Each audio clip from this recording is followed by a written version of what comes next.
na hawa ndio watu wanaoongoza kulala na wake za watu. Namba moja, shemeji. Mashemeji wakae mbali na ndoa za watu. Hao ni hatari. Ni noma mashemeji, ni noma. Uwaga wanaanzaga kwa mazoea, wanacheza cheza, wewe haupo, mara wameangukiana. Mashemeji ni hatari. Ogopa kabisa. Namba mbili, bodaboda. Utasikia ni mwanamke aagize bodaboda mwingine. Ni huyo nina bodaboda wangu. Wewe, bodaboda wake.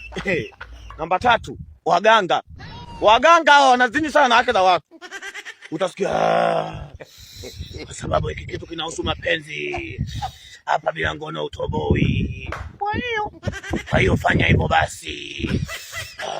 Sasa mganga, jamani, mimi ni mke wa mtu. Kama huwezi ondoka. Haya basi tuende.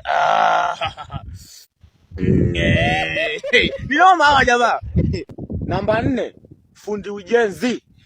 Mafundi hawa wanaopigilia vibatibati au wanaojenga kinyumba.